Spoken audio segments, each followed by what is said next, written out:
Hello there. Welcome to a very special episode of Electric Sheep. Um, Yesterday we were at 320 subscribers. Today, as of right now, we are at 371 subscribers. That is by far the most subscribers I've ever gotten in one day. I'm pretty positive. So thank you all for subscribing. Thank you for watching. I really appreciate you so much. I'm just blown away. So sorry for the long intro, but it had to be noted. This is ridiculous. We are on the algorithm in a way I've never seen before. So without any further delay, this is Survival of Humanity, a short story. Survival of Humanity. My name is Richard. I'm a test pilot. I was testing a manned deep space probe when the catastrophe struck Earth. At first, I thought it was a communications failure. I transmitted on every frequency. Nothing. I switched antennas. Nothing. I boosted power, rerouted systems, transmitted emergency codes, military frequencies, civilian frequencies, anything that might reach another human being. Nothing. The silence followed me for the entire 2-month journey home. Every day I sent another message. Every day I waited for a reply that never came. When Earth finally filled my viewport, it looked beautiful. Blue oceans, white clouds, green continents. It looked alive, but it wasn't. I searched every continent, every city, every island, every bunker I could locate, every orbital station. For 3 years I searched. Again and again I confirmed the impossible. Everyone was deceased. Death on a worldwide scale. No signs of war. No signs of plague. No signs of impact. No explanation. Only silence. After 3 years, I stopped searching. Not because I had given up, because there was no one left to find. I turned my attention to survival. My probe had been built to endure the impossible. Hydroponic gardens expanded through its cargo bays. Machines recycled every drop of water. Solar arrays unfolded across kilometers of orbital trusses. The little test craft became my home. The last home of mankind. Years became decades. Birthdays stopped meaning anything. I spoke aloud just to hear a human voice. Sometimes I replayed old recordings of crowds, children laughing, traffic, music. Not because I enjoyed them, because I was terrified of forgetting what humanity sounded like. 89 years passed. My hands had become old. My reflection was that of a man nearing the end of his life. The machines were beginning to fail faster than I could repair them. I sat alone in the observation chamber looking down upon Earth. I think my time has come. The words echoed through the empty ship. Then another thought struck me harder than death itself. If I die, that's the end of humanity.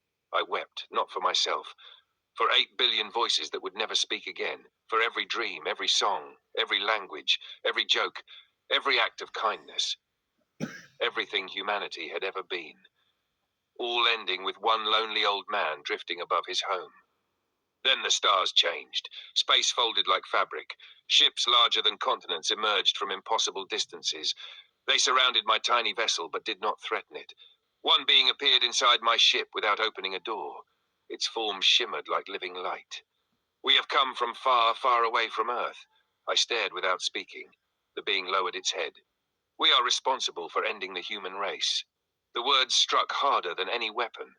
You, my voice trembled, you killed them. Yes, there was no excuse, no denial, only sorrow. We believed humanity posed a danger beyond your world.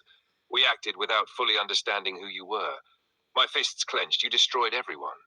We did. Silence filled the room. Finally, the being continued. We cannot easily resurrect humanity. Hope flickered despite myself. But it can be done. How? Through your blood alone. I blinked. My blood? You are the final surviving human.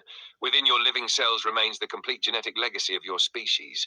With our sciences, your blood is enough to restore humanity. I did not hesitate. I agree. The alien bowed. So it shall be. What followed felt like witnessing creation itself. From my cells they reconstructed humanity. Children were born once more, not from factories, not as copies, as living people, healthy, Laughing, learning, growing, generation after generation spread across worlds prepared for them. Human voices filled the silence that had haunted me for nearly a century. Humanity lived again.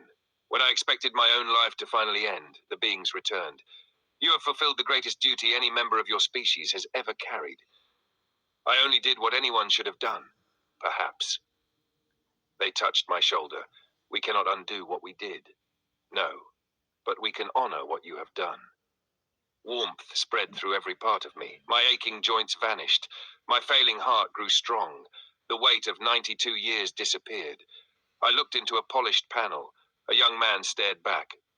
We gift you eternal youth, they said, and other gifts besides. You shall witness the future of the people you saved. Never again will humanity stand alone. Today, children ask why I still walk among them after countless generations. I tell them the truth. I was once the last human being. Now I will spend eternity ensuring there is never a last human again, for humanity survived, and as long as I endure beside them, so too will the promise that our story will never end.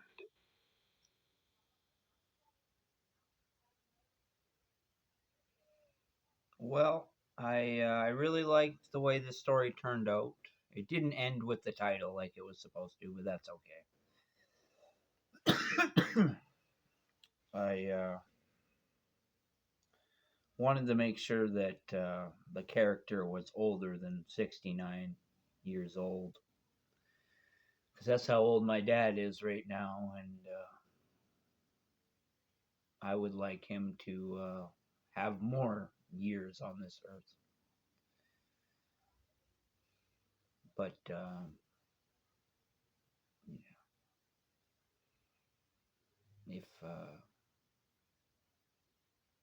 if you choose to end your legacy, then you have no more legacy. I mean, it continues on because of all the dominoes you knocked over that continue reverberating, but you can't be around to knock over any dominoes yourself anymore, you know? Yeah. I was a little distracted because I got hung up on the wording that led to some weird stuff about years. It said 89 years had passed. Well, that would actually imply that he was older than 89, and you're adding like his age of whatever he was. Let's say he was 30 years old plus 89.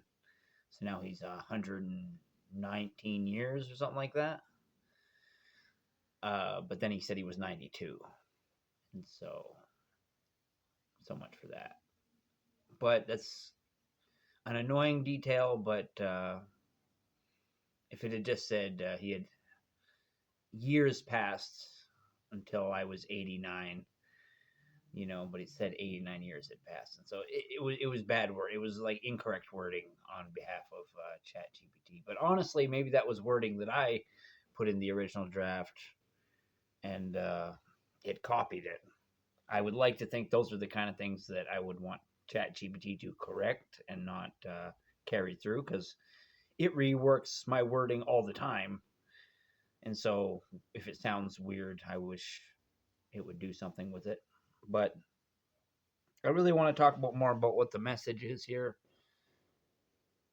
Any one of us could be the last of humanity, the blood grail for the future, where they need to use your DNA to survive. But you're also just important, just as a human being living one of billions. You may seem more insignificant because you're part of the crowd, but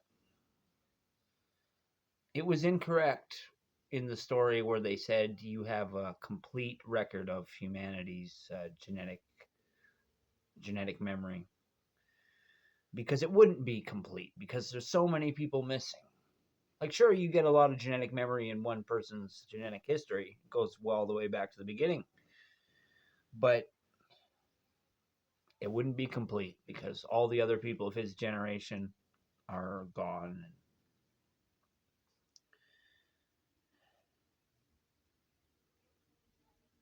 The world is always better off with you than without you.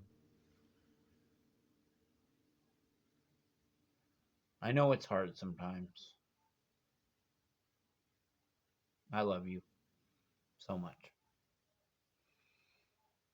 I wish you all the luck. I'm Captain Canada, Joseph Arthur Roszell. I want to thank you for watching. I want to wish you all the luck in the world. I love you. And I want you to remember, suicide is never, ever the answer. Peace out. For now.